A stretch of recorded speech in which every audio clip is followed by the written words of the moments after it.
You know, a resume takes a lot of attention to details because you don't want one word or one phrase to turn off a prospective employer.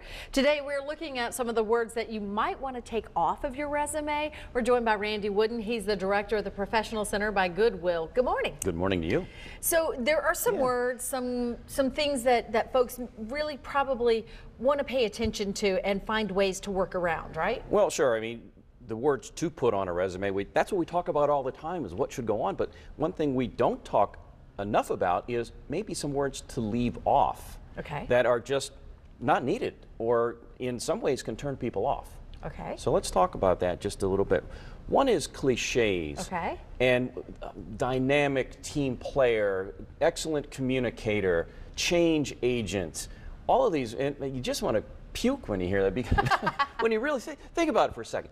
Those are all qualities that I hope you have. Right. Dependable, Honest, all of those things. I hope you're those, but those are not the words that somebody is going to look at and go, oh, I want to interview that person. So how do you say that without saying it outright? How do you imply that? You really don't.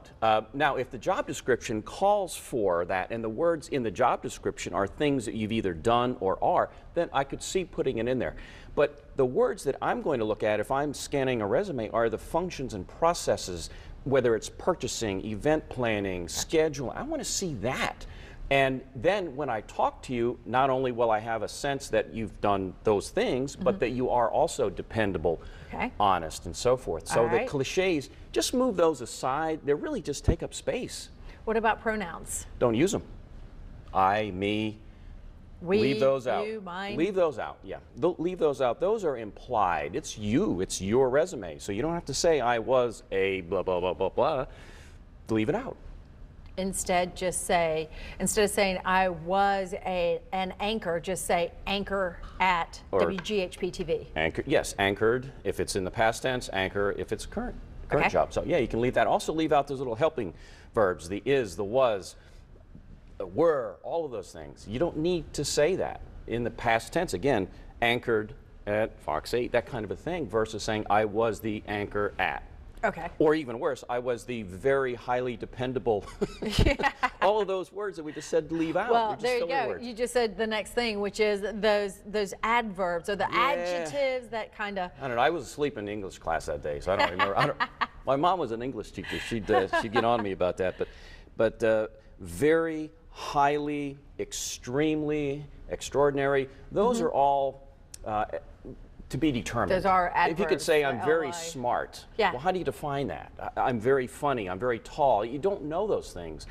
When I see and talk to you, I hope to learn that you are very accomplished at, or you are highly skilled at.